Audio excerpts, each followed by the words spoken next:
Great nutritional habits start with mommies and daddies. And firstly, they have to really believe in that. They have to believe in healthful eating, and they have to understand what that's about in order for them to teach their children what good habits are. I'll never forget that I had a client who was about 7 years old, and she came in with her parents, and we were teaching her how to eat healthfully and really teaching the family. Well, the father had called several days later to say, "How dare you tell me that I shouldn't be eating Oreos in front of my daughter?"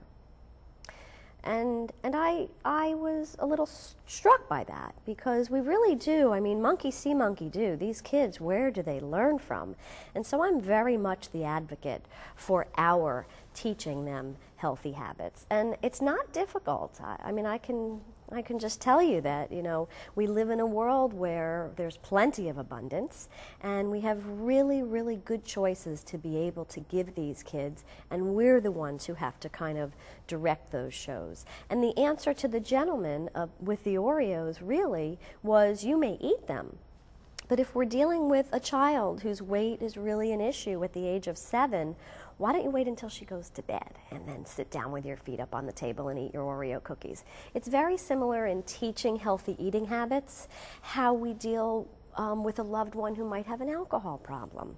Is if, you know, God forbid your spouse had an alcohol or a drug problem, you were not going to invite your friends over for happy hour, you know, or to come over and smoke with you.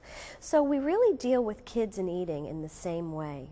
And it's a very, very critical time in the world of healthy eating, because the children of today are not going to live the same long lives today that we live, because of the way they eat, and because of the childhood obesity issue, and because of the young children that are coming in now with high blood pressure and diabetes. So we really do have to make a very, very serious priority of teaching these children healthy eating patterns. It's not hard.